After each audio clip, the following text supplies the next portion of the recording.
Politics பேசுறான். Politics. நாளை ஞாயிற்றுக்கிழமை, நாளை மறுநாள் மக்கள் தீர்ப்பு. தமிழ்நாட்டுடைய அடுத்த 5 ஆண்டுக்கான தலைவிதியை மக்கள் எழுதிய தீர்ப்பை பார்க்கலாம். களவாணி படத்துல ஃபோன் கால் விமலுக்கு வந்தா பின்னாடி 2 பேர் பதறுவாள்கள்ல, அந்த மாதிரி நம்ம டெய்லி ஷோ போறனால எல்லாரும் பதறாங்க. ஐயோ வந்து போட்டாண்டி அப்படின்ற மாதிரி தான் போயிட்டு இருக்கு. 2 நாளா நம்மளுடைய தோழமை கட்சிகள் அவங்க ஒவ்வொருத்தரா சுட்டல்கள், நான் இங்க இல்லாம அங்க போயிருந்தா இந்நேரம் ஓஹோன்னு வாழ்ந்திருப்பேன் அப்படின்ற மாதிரி பேசிட்டு இருக்காங்க. எக்ஸ் மானாக்கு கட்சிகள், காங்கிரஸ் பேரியக்கம், காங்கிரஸ் அவங்களுக்கு 2 நாள் முன்னாடி என்ன தெரிஞ்சது? ஏன்னா தேர்தல் முடிந்த மறுநாளே பயங்கரமா ஓட்டு விழுந்திருக்கு, கூட்டமா விழுந்திருக்காங்கன்னு இந்த வாய்கள்லாம் ஊடகங்கள்ல பேசுறதெல்லாம் அப்பவே பேச தொடங்கிட்டாங்க. இவர்களுக்கெல்லாம் தேர்தலுக்கு முன்பிருந்தே இந்த எழுச்சியா இருக்கு, சிறப்பா இருக்கு அப்படிங்கிறதெல்லாம் இவங்களும் பார்த்துருப்பாங்க. இத்தனை நாள் விட்டுட்டு தேர்தலுக்கு 2 நாட்கள் முன்பு, குறிப்பாக எக்ஸிட் போல்லாம் வந்ததற்கு பிறகு உற்சாகம் அடைந்திருக்கிறார்கள். மகிழ்மதியே.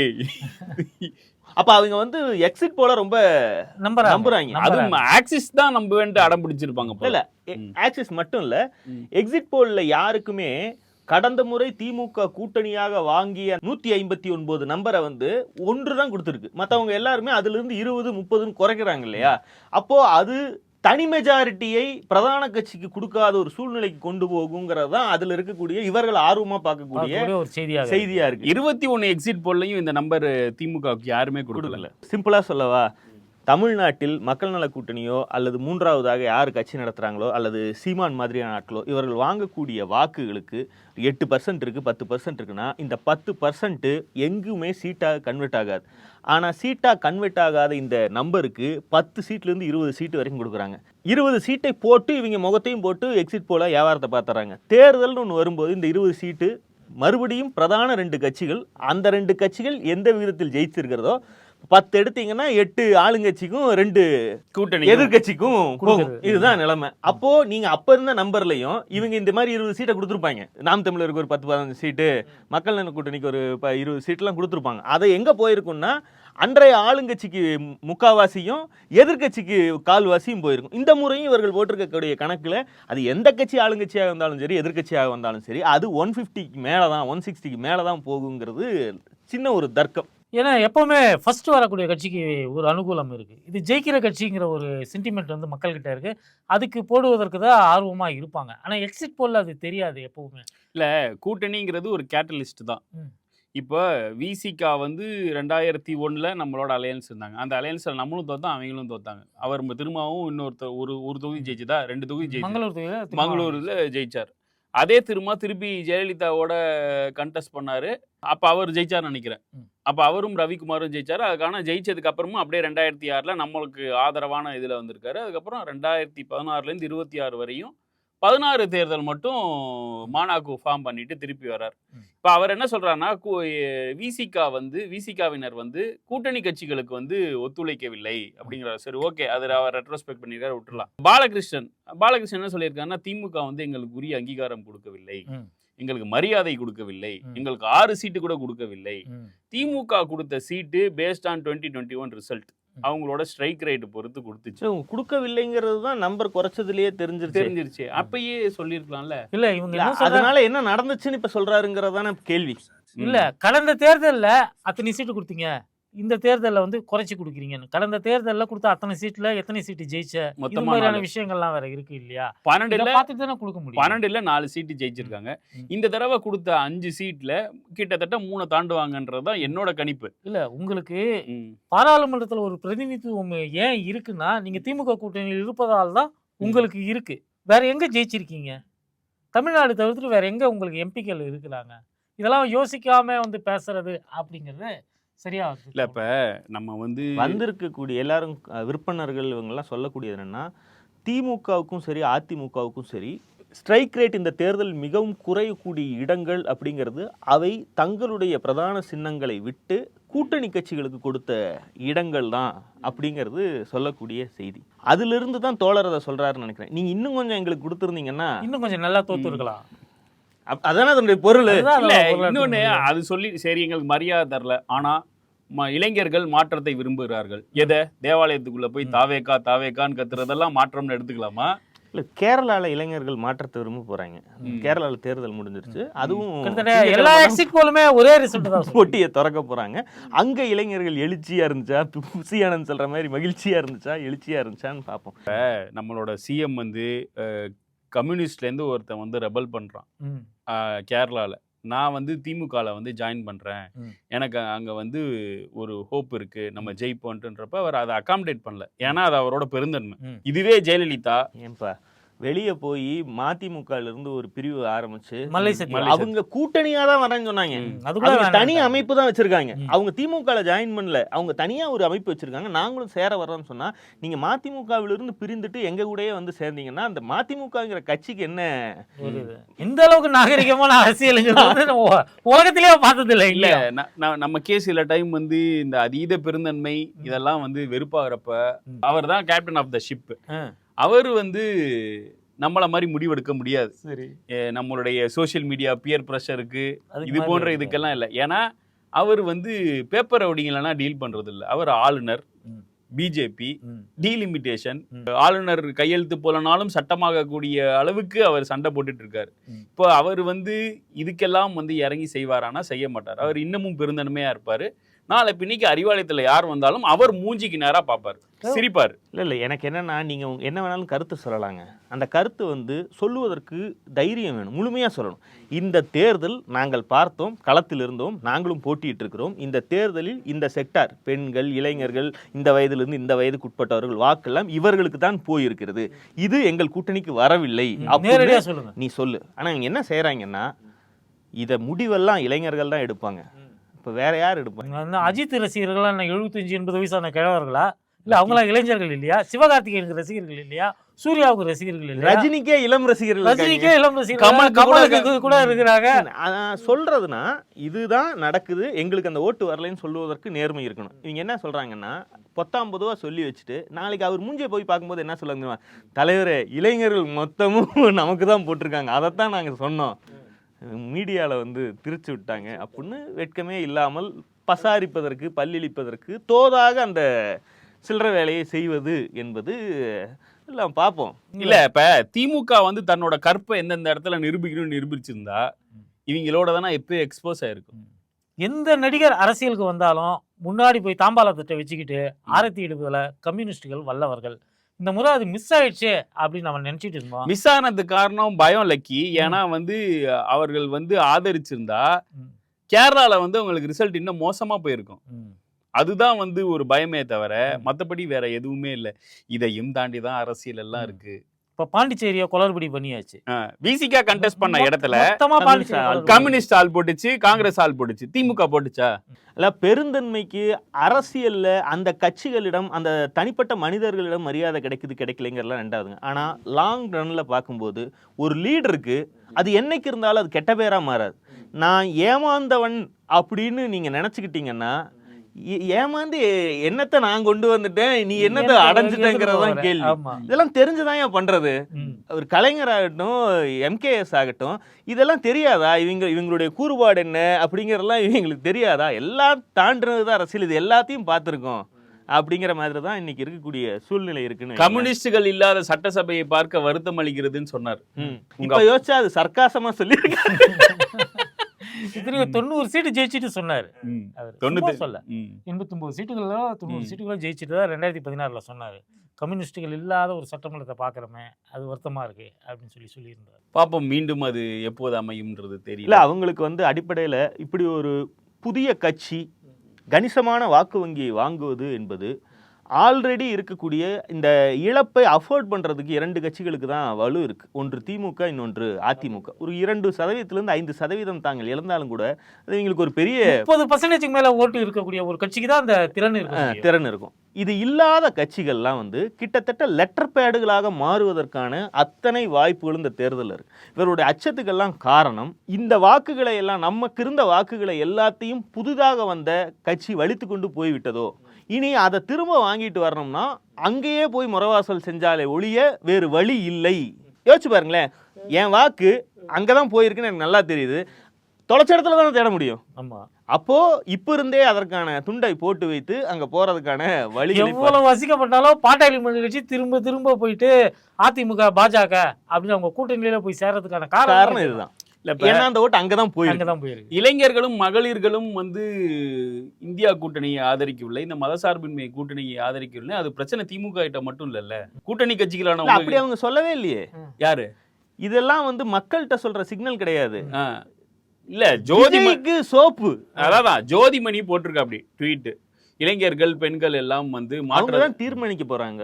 அவங்கதான் தீர்மானிப்பாங்க. வேற யாரு? தமிழ்நாட்டுல 5 கோடி வாக்காளர்கள் இருக்காங்கன்னு நீங்க ஒரு பேச்சுக்கு வச்சிருக்கீங்க. 2.5 கோடி பேருக்கு மேல பெண்கள். அப்புறம் தமிழ்நாட்டுடைய இல்ல எந்த நாட்டுடைய தேர்தலையும் பெண்கள் தான் தீர்மானிப்பாங்க. ராகுல் காந்தி பிரதமர் ஆகக்கூடாதுன்னு யாரு தீர்மானிச்சிட்டு? பெண்களும் இளைஞர்களும். அப்புறம் என்ன? 15 வருடமாக 3 பருவ தேர்தல்களாக பாஜக ஜெயித்து கொண்டே இருக்கிறது, காங்கிரஸ் தோற்று கொண்டே இருக்கிறது. இந்த முடிவை எடுத்தது யார்? பெண்களும் இளைஞர்களும். பெண்கள் ஓட்டு இளைஞர்கள் ஓட்டு வாங்கி எப்படி ஆட்சியை பிடிப்பது என்பதை ஒருத்தர் உட்கார்ந்துருக்காரு. அவர்கிட்ட போய் கேட்டு தெரிஞ்சுக்குங்க.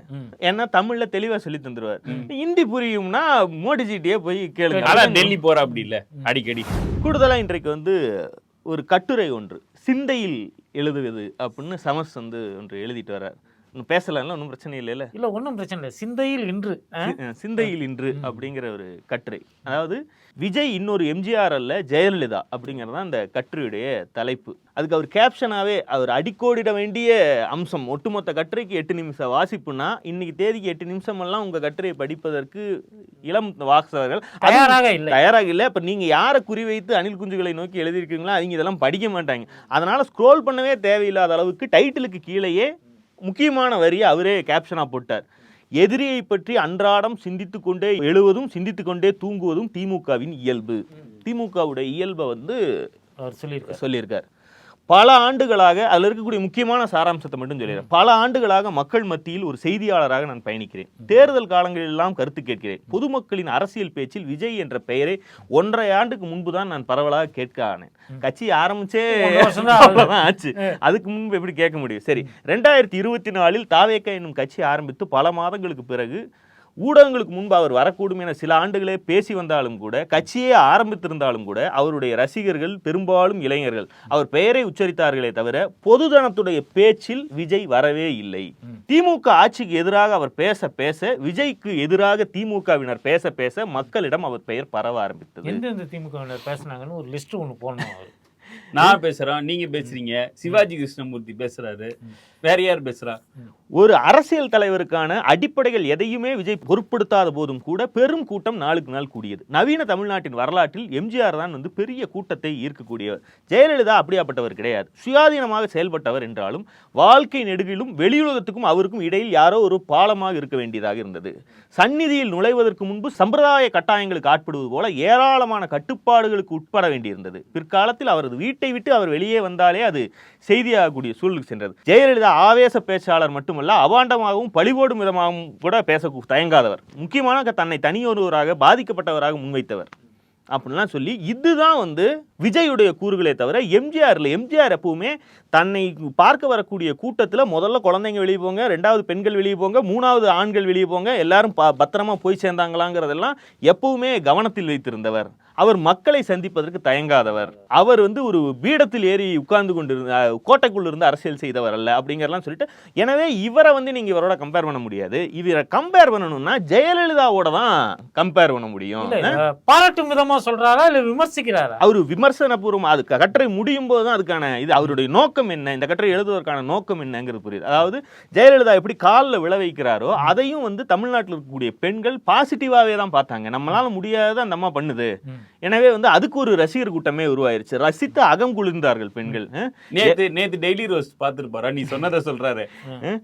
விஜய் கூட்டங்களுக்கு வந்த பல பெண்கள் வந்து உணர்வு எழுச்சியில் குதிப்பதையும் அவரை பற்றி பேசும்போதே கண்ணீர் வருவதையும் வந்து நான் பார்க்கும்போதெல்லாம் மைக்கேல் ஜாக்சன் தான் எனக்கு நினைவுக்கு வருகிறார். திருவண்ணாமலை நித்யானந்தா இருந்தாரு, அவருடைய பக்தைகளும் இதே மாதிரி தான் இது பண்ணிருந்தாங்க. ஒரு பெங்களூர் ஆசிரமத்திலயும் எப்படி இருந்தாங்கன்னா இழுவை யாரு போட்டாலும் யாரை பார்த்தாலும் கண்ணீர் லக்கி சொல்ற சிரிப்பெல்லாம் உதாரணம் வரத்தாங்க. பத்தியா? சோ இந்த மகாமக குளத்தில் சேர்த்ததுல ஆரம்பிச்சு கரூர் கூட்ட நெரிசலையும் ஒப்பிட்டு இந்த ரெண்டுலயுமே அவங்க வந்து இதுக்கு எனக்கும் சம்பந்தமே இல்ல, பொறுப்பே இல்ல, எவனோ யாரோ குளிக்க வரதை பார்த்து செத்தா நான் என்னடா பண்றதுன்னு அந்த அம்மா சொன்ன மாதிரி தான் இவரும் அணுகுகிறார். எனவே பல புள்ளிகளை நானும் பார்க்கிறேன். எல்லா புள்ளிகளும் ஜெயலலிதாவுக்கும் விஜய்க்கும் தான் ஒத்து போகுது. ஆனா ஜெயலலிதா விசஸ் விஜயவே நம்ம பார்த்திருக்கோம். அதுல அதை இவர் தொடவே இல்லை. கொடநாட்டு வாசலில் குளிரில் ரெண்டு அப்பனையும் மகனையும் நிக்க வச்சுட்டு இவங்க ரெண்டு பேரும் தனி விமானத்தோட போல சென்னையில இருந்து கார்லயே போயிருக்காங்க உடம்பு வலிக்க. அதை மட்டும் விட்டுட்டாங்க. இப்ப இப்படியான இவர் என்ன சொல்றாருன்னா இது ஒரு இம்மூவபிள் ஆப்ஜெக்ட்ங்கிறாரு. ஜெயலலிதாவும் இருந்துச்சுல சமகாலத்துல வாழ்ந்தவங்க, அந்த அம்மா எப்படி வந்து அன்ஸ்டாப்பபிள் ஃபோர்ஸ் என்ன பண்ணுச்சுங்கிறத சொல்ல மறுக்கிறார். 2019ல ரஜினிக்கு என்னென்ன ரைட் அப்லாம் எழுதி வச்சிருந்தாங்களோ அதெல்லாம் வீணா போயிடுச்சுன்னு நினைச்சிட்டு இருந்தாங்க. இப்போ அங்கெல்லாம் ரஜினியை வந்து விஜய் விஜய் எழுதி ரிலீஸ் பண்ண ஆரம்பிச்சிட்டாங்க. எந்த வேலையுமே செய்யாமல் தேர்தல் காலத்தில் காலடி எடுத்து வைத்து மொத்த ஓட்டுகளையும் வாரி சுருட்டி கொண்டு போவது ஜெயலலிதாவுடைய வழக்கம். அப்படி அந்த அம்மா செய்தது வந்து 2011 தான். அதுக்கு முன்பும் பின்பும் சரி ஓரளவுக்கு அது உடல்நிலைக்கு ஏத்தபடி தமிழ்நாடு ஃபுல்லா சுத்திட்டு தான் இருந்துச்சு. என்னதான் நம்ம திமுக காரர்களா இருந்தாலும் இவர் அளவுக்கு உருட்ட முடியாதுன்னு வைங்க. திமுகவுக்கு ஒரு பண்பு இருக்கிறது. இப்பதான் அவர் வந்து மெயின் கஜலுக்கு வருகிறார். கலைஞர் கருணாநிதி அவர்கள் காலத்தில் வந்தது. கலைஞர்னு எழுதியிருக்காரா? கலைஞரும் எழுதி கருணாநிதியும் எழுதியிருக்காரு. பரவாயில்லையே. தன்னை தாண்டி யார் கொஞ்சம் கூட்டத்தை ஈர்த்தாலும் தன் குரலுக்கு எதிரே யார் குரல் கொஞ்சம் ஓங்கிவிட்டாலும் அது பதற்றத்துக்குள்ளாகிவிடும், சம்பந்தப்பட்டவர்களுக்கு கட்டம் கட்டிவிடும். எம்ஜிஆரிடம் இருந்து அது திமுக வந்து இதை ஆரம்பித்தது. இருக்கட்டுமே, சந்தையில் நாமும் கடைபோடுகிறோம் அவர்களும் கடைவிரிக்கிறார்கள் என்று திமுகவால் இருக்கவே முடியாது. அன்றாடம் எதிரியை பற்றி சிந்தித்துக் கொண்டே எழுவதும் சிந்தித்துக் கொண்டே தூங்குவதும் திமுகவுடைய இயல்பு. சதா இப்படி பேசி பேசியே தனக்கு இணையான ஒரு இடத்தை, அதாவது தனக்கு இணையான திமுக உச்சத்துல தூக்கி வைக்கிறார். இவ்வளவு உயரமான இருக்கக்கூடிய திமுக அதுவே எதிரிகளை தூக்கி அதே உயரத்துக்கு வச்சிருது. இணையான ஒரு இடத்தை எதிரிக்கு அதுவும் சேர்ந்து உருவாக்கி விடுவதும் தன்னுடைய இருப்பை அடிப்படை இருப்பையே கேள்விக்கும் கேலிக்கும் உள்ளாக்குவதால் திமுக எதிர்ப்பே தன் வாழ்வில் லட்சியம் என்ற இடத்துக்கு அந்த எதிரியை தள்ளி விடுவதும் பிற்பாடு ஒட்டுமொத்த திமுக எதிர்ப்பு மையமாக அந்த எதிரி திரண்டு எழுவதும் இப்படியாக தமிழ்நாட்டு மக்கள் தலையில் எதிரியை ஏற்றி விடுவதும் இந்த மாதிரியான கோமாளிகள் பாசிஸ்டுகள்லாம் தமிழ்நாட்டு மக்கள் தலையில ஏற்றி வச்சு கொண்டாடியதுக்கு வந்து காரணம் அவங்க இல்ல.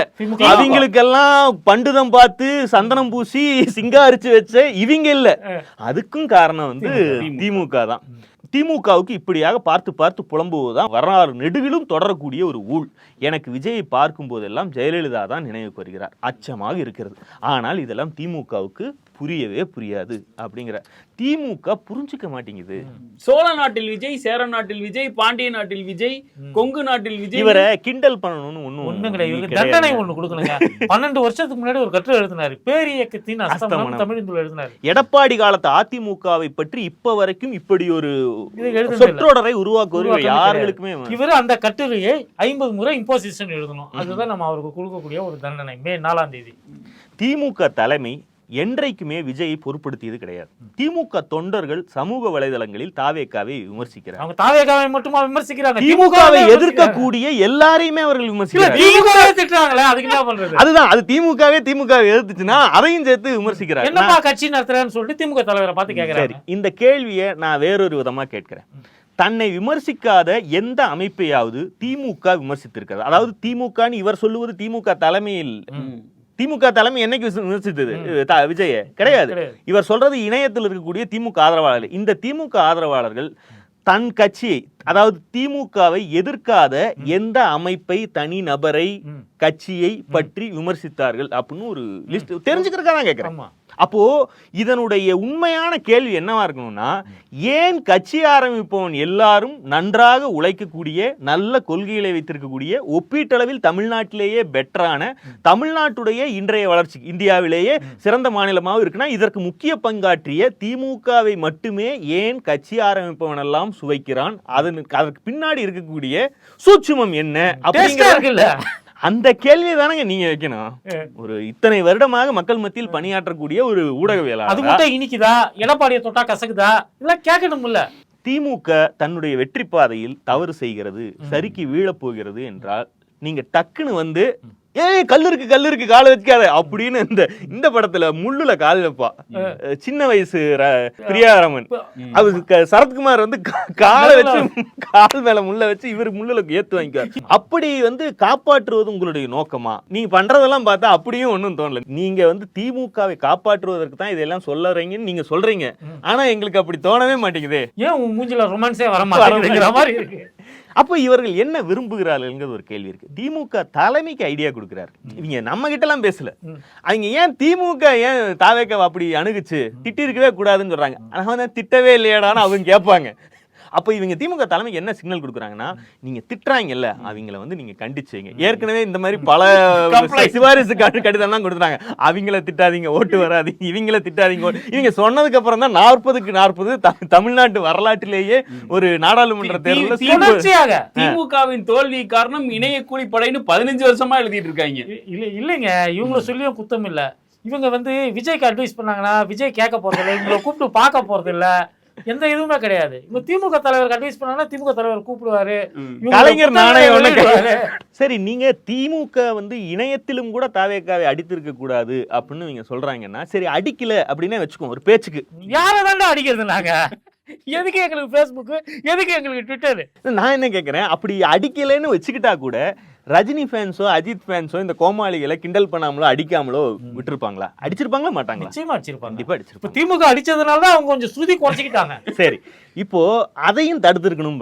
நீங்க ஆட்சியில் இருக்கீங்கிறப்ப யாருமே விஜய் அடிக்காம நீங்க பார்த்திருக்கணும். அப்பதான் அவங்க வந்து சரி அப்படி அதையும் தடுத்துருதுன்னு வச்சுக்கோங்க. நாகரிகத்தின் உச்சத்துக்கு போய் பசும் பொண்ணு ஒரு படம் இருக்கும். என் தம்பியை நான் அடிப்பேன், எவனும் கேட்கக்கூடாது, ஏன்னா எவன் அடிச்சாலும் நான் கேட்பேன்டான்னு ஒண்ணு பண்ணியிருக்காருன்னே நம்ம ஒரு பேச்சுக்கு வச்சிரும். அப்படி அடித்திருக்காவிட்டால், யாருமே அவரை எதுவுமே சொல்லாம விட்டிருந்தால் விஜய் கூட்டத்துக்கு ஆளே வந்திருக்காதா? மற்ற தோழமை கட்சிகள்லாம் ஆர்வமா அந்த மீன் பல்லே பல கோடி போகுன்னு போய் நிக்கிறாங்கல்ல, இப்படி போய் நின்று இருக்க மாட்டார்களா? 42 பேர் கூட்டத்துல வந்து சாகாம இருந்திருப்பாங்களா? எனக்கு புரியல. அப்போ இல்ல நீங்க சொல்ற இந்த லாஜிக் இருக்குல்ல, விஜய் எது செய்தாலும் ஒண்ணுமே சொல்லாதீங்க, இணையத்துல கூட யாரும் கிண்டல் பண்ணாதீங்க அப்படின்னு சொல்றீங்களா? அதைத்தானே அதிமுக செஞ்சது. நீங்க அதிமுகவுக்கு கண்ட பலன் என்ன? பலன் இன்னைக்கு வந்து திட்டிட்டு இருக்காங்க. அவங்களே கேக்குறாங்க, அன்னைக்கே அவனை புதைச்சிருந்தா இன்னைக்கு வந்து நின்று போனா அப்படின்னு. போற போக்க பார்த்தா திருவாரூர் தூக்கிட்டு அவர் பனையூருக்கு போக வேண்டியிருக்கும் போல இருக்குது எடப்பாடிக்கு இந்த வயசான காலத்துல. அவங்க தாவேக்கான அடிக்கிறாங்க. கரூர் பிரச்சனையப்ப கொடி தெரியுது இது தெரியுது, நீ தானே வந்து பிச்சை எடுத்த அப்படின்னு போடுறாங்க. அது உண்மைதானே? காட்டிட்டாங்க, நீ தானே பிள்ளையார் சொல்லி போட்ட.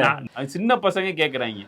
இந்த மாதிரியான அமைதி இருக்கு பாத்தீங்களா? நீ பாட்டுக்கு அடிச்சிட்டு எண்ணி, நான் பாட்டுக்கு எண்ணிக்கிட்டு இருக்கேன், நீ பாட்டுக்கு அடிச்சிட்டுன்னு சொல்லக்கூடிய முறை என்ன இருக்குன்னா, அந்த கட்சி அதிமுக கட்சியுடைய வாக்காளர்களுடைய கோர் ஐடியா என்ன? திமுக வெறுப்பு, திமுகவை திட்டுவது.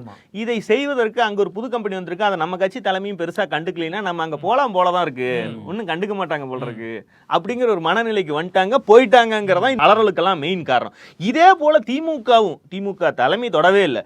திமுக இணையதள ஆதரவாளர்கள் கூட தொடாம விட்டு இங்க இருக்கவர்களும் அவன் பெரியார் படம் வச்சிருக்கான், அவனும் அண்ணா படம் வச்சிருக்கான், நாம அடிக்காம இருந்தா அவங்க கலைஞர் படத்தையும் பஸ்ல போட்டுட்டு அந்த கொடுமையும் பண்ணிருப்பான். அப்படியே கொஞ்சம் பேர் அப்படி போயிருந்தா இன்னும் கொஞ்சம் சிறப்பா இருந்திருக்குங்கிற ஐடியா தான் சம சொல்ல வருது. யாரும் அடிக்காதீங்க, ஏன்பா தற்கொலைன்னு சொல்றீங்க? போன வாரம் ஃபுல்லா இதே ஒப்பாரி, தற்கொலைன்னு சொல்லாதீங்க.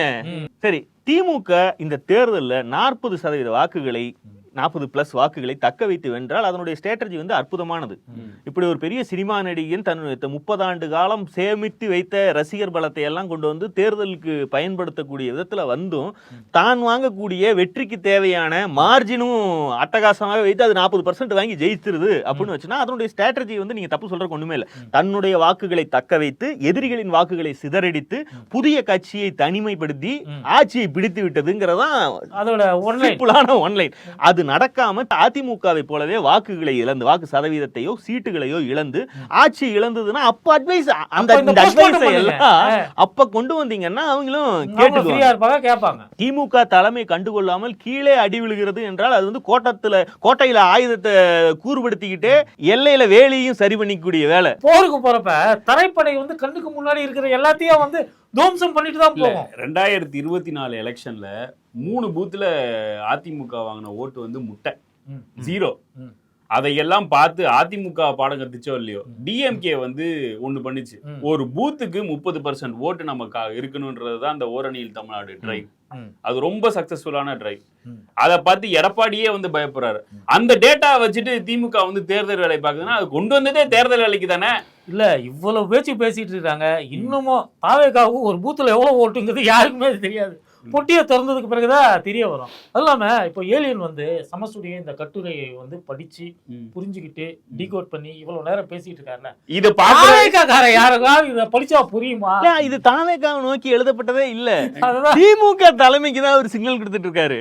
நான் ஒருத்தன் படிக்கிறாங்க, அதனால அவங்கள பார்த்து எழுதிடுவோம் அப்படின்னு எழுதிருக்காரு. ஜெயலலிதாவுக்கு முதல் தேர்தல் தோல்விதான், ஆனா அது ஒரு வெற்றிகரமான தோல்வி. அந்த தோல்விதான் அதிமுக என்கிற கட்சியை ஒருங்கிணைத்து அவர் கையில கொண்டு வந்து ஒப்படைச்சது. ஏன்னா அந்த அம்மா அரசியலுக்கு வந்தது, அந்த தேர்தலை அணுகியதுங்கிறது வந்து ஆட்சியை பிடிப்பதற்கு இல்ல, கட்சியை முதல்ல பிடிக்கிறது. இந்த கட்சியை தன்னுடையதுன்னு கிளைம் பண்ணுவதற்கான வாய்ப்பா தான் இந்த தேர்தல் பார்த்து. விஜய்க்கு இந்த வெற்றிகரமான தோல்வி கிடைக்குதுன்னு வச்சுக்கோ, என்ன நடக்கும்?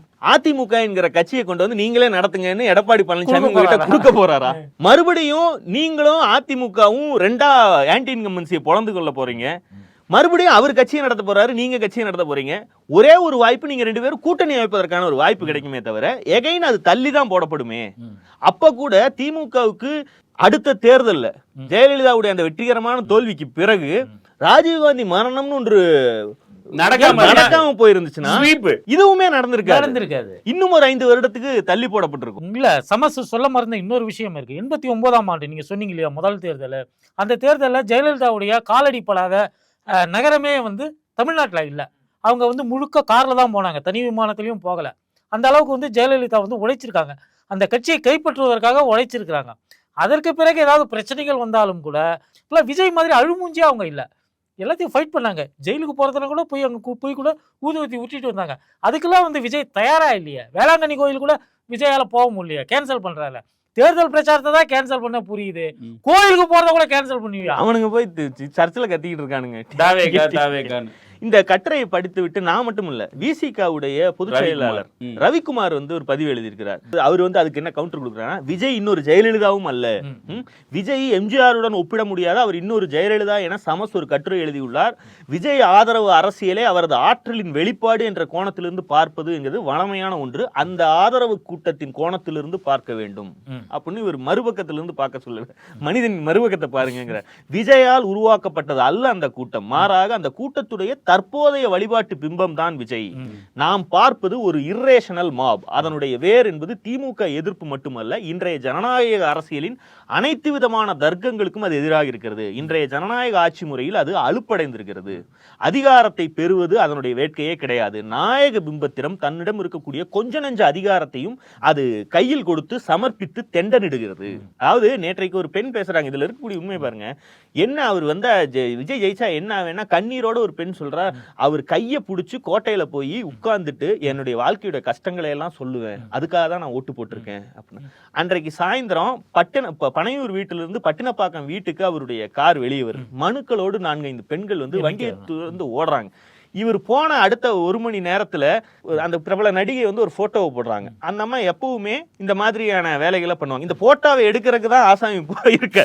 இவங்க என்ன சொல்றாங்க, அவர் கையை பிடிச்சிட்டு இந்த இதுல பாவ மன்னிப்பு கேட்பாங்கல்ல, அது மாதிரி கோட்டையில போய் இவரை பிடிச்சு இது பண்ணலாம் அப்படின்னு கேக்குறாங்க. இது நடக்கவே போவதில்லை. ஆனா இவருடைய கனவுங்கிறது வந்து ஒரு மன்னர் வேணும் நமக்கு. இதையெல்லாம் கட்சி என்கிற அமைப்புக்குள்ள கொண்டு வருவது எளிதல்ல. அது தள அளவிலான எந்த தலைமையுமே அது ஏற்காது. அதை பொறுத்தவரை நான் எனக்கு அடுத்து விஜய் இப்படி பங்காளி டு நாட்டாமை, நாட்டாமை டு பங்காளி, இதுலதான் அது டீல் ஆகும். ஒரு கட்சியாக இந்த கும்பலை மாற்றுவதுதான் விஜய் எதிர்கொள்ள போகும் சவாலாக இருக்கும். ஏனெனில் இந்த கும்பலால் நிராகரிக்கப்பட்ட படிநிலைகளை கொண்டுதான் கட்சி என்கிற கட்டமைப்பையே அவர் உருவாக்க வேண்டியிருக்கும் அப்படிங்கிறார் ரவிக்குமார்.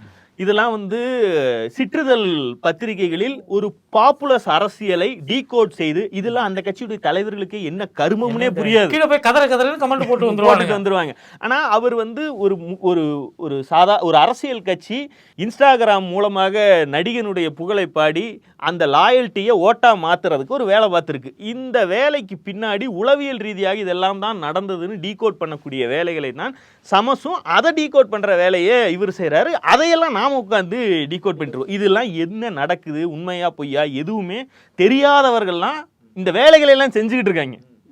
இல்ல இப்ப இந்த ஸ்டாண்டப் காமெடியன் ஒருத்தன் வந்து சொன்னான், டிவிக்கே பத்தி பேசாத, அது வந்து ஒரு இன்ஸ்டாகிராம் இன்ஃப்ளூயன்சர் மார்க்கெட்டிங் இதுன்னு. கிட்டத்தட்ட அந்த இன்ஃப்ளூயன்சர் மார்க்கெட்டிங்கால புஷ் பண்ணப்பட்ட பொலிட்டிக்ஸ்ல புஷ் பண்ணப்பட்ட இவ்வளவு ஆம்பிளிஃபை பண்ணது காரணம் அந்த இன்ஸ்டாகிராம் இன்ஃப்ளூயன்ஸ் மார்க்கெட்டிங் மட்டும்தான், வேற எதுவுமே இல்லை.